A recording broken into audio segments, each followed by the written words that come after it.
You ready? Let's go look in the shop. Now that everybody's on lunch, we can welcome everybody. I'm over here. Welcome back. Another YouTube episode of shop updates for... Your face is clear. My face is clear? What happened? You got a filter on that thing? What month are we? September. Have we done a September? We should have. So second one of September. Today is the 16th, I believe.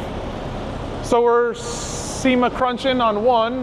We got, in case you've missed some of the last videos, we have 3 going this year. We have Manny's truck, which is that interior. What's up? Oh, all it needs is water. Manny's truck, which is that interior. The bed's next door at Frank's. And we're waiting for that to be put back together so we can do the wood bed, and then we'll get the wood bed done. Why are you eating your nails? You hungry? It is lunchtime. Brian's eating his nails. We have Jet's truck back there, and then we have the Bronco. So furthest behind, and the one that we're focusing almost everyone in the shop on right now, is the Bronco. So we just got it back from Frank late Wednesday, and had all hands on deck Thursday, and almost all hands on deck on it today. Getting close to getting it started up, fuel lines and a couple more wiring things just to get it running. Waiting on headlights. This is going United Pacific booth, so obviously all of the lighting on this will be from United Pacific, as well as some other things, like we'll have rear view mirrors, side view mirrors with the turn signals in them, and door handles and some other little stuff like that. Working on getting the glass in. We've got everything back from powder coat already. So like we had this roll cage powder coated, doing some wiring, like we've got dome lights in here. We've got another one that goes here. And then everything under the dash is almost wrapped up. We have power windows that aren't hooked up yet, but there'll be switches in the doors. So these doors, they just pin on and off. So if he ever wanted to drive around without the doors on, you can easily take the cord off and undo the door, and you don't have to worry about disconnecting wires. So we have pin switches here, and then the amp step switches are down here, and they're just magnetic. So you gotta clean that off, but still gotta wire the amp steps, certain things like that. Doesn't keep us from running, but that's why I say we're almost there. Throw a fuel pressure regulator, finish the fuel lines, throw some fuel in the gas tank, and we'll be running. So then off to interior, which Dominic already has dash pad, seats, 2 fronts in the rear. So stuff like that's already going. Moving on. Jets is done. The only thing that we need to still do to this is he wants us to do our tailgate latch kit, but this thing is running.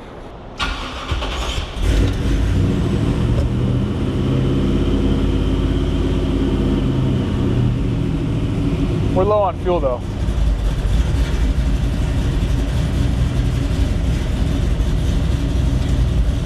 So we'll do a wrap-up video on this one here for you pretty soon, and if our camera guy is nice enough, we may even do like a updated tailgate latch install, because we're still getting a lot of questions about how to install our tailgate latch kits. So this is a perfect one to do an install video on if Brian has time, because it's all factory parts. So anybody out there that's thought about doing one of these or has done one, the guys that have done them, aftermarket tailgates or bedsides or whatever, they can all play a factor. And I don't think we have actually shown you guys 100% factory tailgate, bedsides, latches, everything coming out, and then putting our kit in. So maybe we'll do a video of that. So look for a couple more videos on this truck. But interior wise, this is all retro sound radio. So we have the retro sound in the dash. We have retro belts. So we got these nice new blue belts. And then we have the belts in the middle as well. We still got to put the horn button on because we still got to do an alignment and make sure that's all good. We always wait for that until we always wait to bolt the steering wheel up 100%. Like I could probably pack that out by hand. Of course, this time I can't. Unedited. But anyway, interior's mostly staying the way it is. We did some sub boxes behind the seat, which is nice because the seat still goes all the way back. We also did a little powered sub underneath the seat to get his butt moving a little bit. And then retro sounds kick panels, 6-inch speakers in there. The subs behind the seat, they call it full way, so it does have a little tweeter on it. And then just for the guys that don't watch all the videos, this was basically brought to us with the engine and transmission and the radiator and the exhaust in place, but we did everything else. So we've got air conditioning now, put in a battery and wired all that stuff. The engine is from Smedding. It's a 383 stroker, carbureted you'd call it usually, but this has all the Holley electronics on it. So this is Holley's single plane manifold, fuel injection, throttle body injection, whatever you want to call it.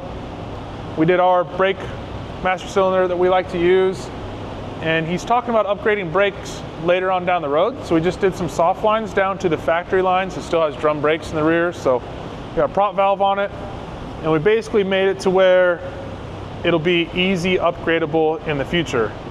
So I did it column with their install kit, which is nice because it takes all the guesswork out of it. Just U-joint at the steering column and then a rag joint at the box, right onto the factory steering box. And then we did our own bracketry for a shift cable to control the automatic transmission. And then United Pacific lights everywhere, like on everything around here. LEDs front and rear, LED turn signals, LED marker lights, parking lights. This is just kind of a cool, everyday man truck. A little bit of lowering, some smoothie wheels, inexpensive, good way to get into the C10 world if you wanted to. Buy a truck that doesn't look like a total pile of crap and throw a little bit of money at it, and then as you go, you can throw more money at it. So this is Brandon Wallen's truck with my favorite wheels ever. Some shots, these are 24s. Not too much has changed on this truck since the last video. The bed is basically done, just needs the wood. The big thing for this one is we're waiting on headers. So as soon as ultimate headers get here, which should be today, they're supposed to be delivered on Friday, but we're not here on Fridays. Then we can get this exhaust done. And then maybe if we're like super good and fast and everything else goes smooth with everything else, I've already talked to Pat Coast. They said they would turn around this powder coat job real quick. So maybe we could have this truck up and running and driving by Dino's, which is 2.5 months away. Is that right? October, November? No? Less than 2 months. Like 2 months from last weekend. So we'll see. I'm not promising anything to anyone, but we're gonna shoot for it. See if we can't get this thing powder coated up and running and driving. But everything else SEMA-wise has to be done, which we have 2 beds to do still. We have everything on the Bronco to do still. We have 3 beds to do if we want to get Kratos' bed done. Speaking of Kratos' truck, you won't see that in this video because it is out for tuning as well. So we did not get it running here. We had an issue with the Holley computer being locked up. So we sent that truck out to Mark over at Speed Sports. I already got a text from him this morning about injector size. So hopefully that thing's running today, and then we'll get it back this week. Steven's truck, no changes. Same as last time. I think it moved back a little bit or something. No changes on this one. Our focus has been on these last couple, these other few builds. This one, Alan Elliott's truck, we got the okay from him. He came down here a little bit ago, so we got the okay from him to do some more rust repair so we can fix the bed. Reason we kind of needed him to make sure that we could do this is that we always like to build our splash shields in here that strengthen up the bed sides, and you can see like we're missing where it went. So he came down, okayed replacing the bottoms of the bed. We're kind of going to use the trim line because we're going to put trim back on it. So we'll cut this section off, rebuild it, put it back on. This truck in the next 2 months, we'll probably just get this stuff done, and then we'll leave this truck together so that it looks good for the open house. So it'll probably be here for the open house. You can see we got the rear bumper on it too. So we're working with Rev B on bumper mounts. So we just have it tacked here in place. So eventually in the next week or so, we're gonna give this truck over to Rev B. So Scott will come grab it, take it back. They've got their locations. So they'll make bumper mounts or use their existing bumper mounts to put it on and make sure that it is right where we want it. And that will give everybody that orders a Rev B chassis a better product down the road because there's more R&D on the bumper mounts. Same thing with the front. We've got bumper mounts for it, but everybody's eating lunch, so I don't know where they went. Because I think there's one on Brandon's. So we kind of tested out the smoothie bumper versus the stock bumper. We're gonna make a little changes to fit the smoothie bumper in and tighten how it's supposed to fit. But that was already Brandon Wallen's bumper, so we wanted to see how the bumper mounts off of this 72, 70-ish fit on the 67, 68. And as anybody that knows anything about the C10s knows, they're a little different. So doing our part over here at Tray 5 to help out the guys at Rev B with bumper mounts. What's over here? We've got a killer golf cart. Maybe we'll use this guy for cruising around the Dinos or something. We started cleaning up wiring. Like, you should get in on this wiring here. The crazy thing is, I had this golf cart running at my house. I bought it for 150 bucks and threw gas in it. And then one evening of a little too much drinking at home, and a buddy of mine went and drove it around, and like the starter fell out of it, or the motor's sitting on the crossmember now, so the bolts fell out. And I didn't realize what it was, so I started pulling apart wires, and this is what we're left with. Speaking of golf cart, Pyle hasn't touched his. Actually, he did. Look, front axle's narrowed. And we have a sweet suspension. Straight from China. This is China suspension. Nothing else new over here, really, other than we've got glass going in the Cadillac. So we're still waiting on James to come back and get all this trim in here. Looks like we've got some other seals. But wing windows are together and installed. All these windows are in and going up and down, but they need some final adjustments. We got the mirror on, the back glass is in. So we're just kind of waiting on glass for this. And then the interior's done. You saw the interior in the last video. If you didn't, then go watch the video. Yeah? No. Yeah? We didn't? Well, let's look at the interior. So you don't get to see any of it actually working. But we have the door panels and the quarter panels off right now because obviously the glass needs to be adjusted. But you can see this is mostly stock dash. We made some modifications on the passenger side because the AC does not fit behind the Cadillac dash, but we tried to maintain it like the original look so that you wouldn't even notice. But Restomod AC, Dakota digital gauges. We have a new steering wheel coming for this. That's a factory steering wheel, but all redone, so it kind of retain this telescoping ability. Put the Restomod controls over here. Big 10-inch Kenwood, I think that's a Kenwood. Our lovely interior guy, Steve, put the AccuAir ECU in the back, but he mounted it 90 degrees, so we've got to rotate that, because that looks weird. We'll do a wrap-up on it, says the camera guy. So you get all the details in the wrap-up, but we gotta wait for steering wheel, and windows to be aligned, and door panels to go back on, and tuning to be done, and all that fun stuff before Dinos as well. We'll probably bring this to Dinos. Even though it's not a C10, it's still GM, still got an LS in it, and we have a booth, so we can do what we want.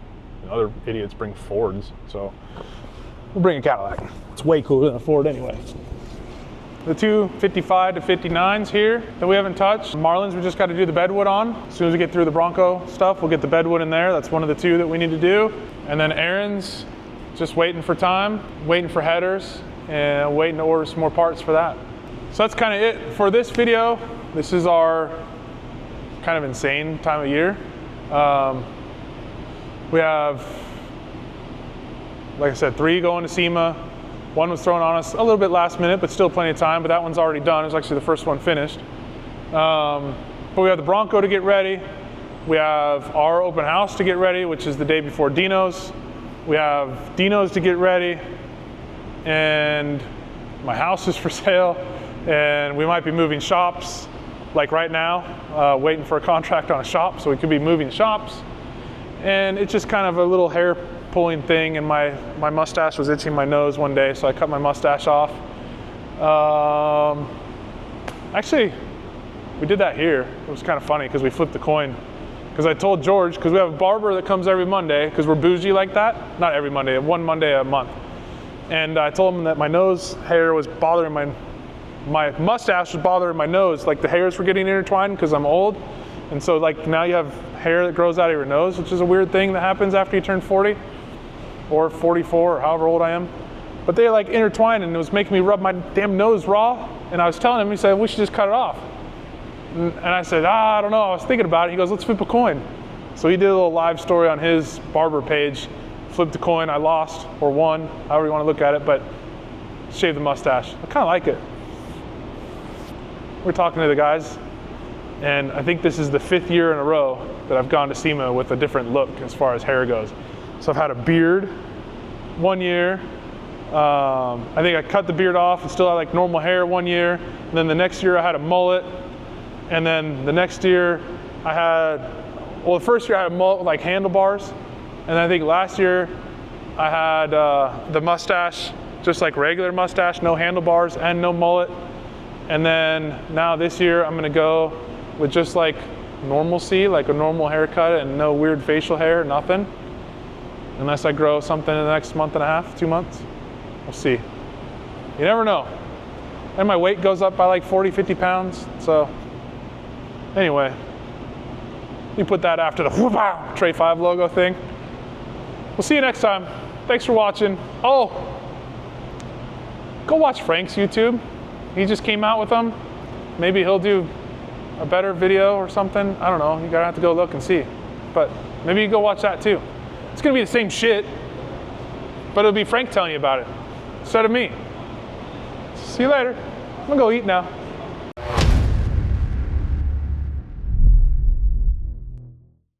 In the middle of the wrap-up video, or the, not wrap-up video, the middle of the monthly update video, we got everything we need just now. So we got United Pacific headlights for the Bronco, we got the headers for Brandon's truck, and then we got the I Did It steering column stuff for Jets. So now we can tighten up the steering column, now we can install the headlights, and now we can start on the exhaust. See, we should do these videos more often. Hooray! Right, Chris? Sure. Did you get Chris in this video? Look, it's Chris, everybody. Chris Clark, the YO car builder, the runaway from the camera guy.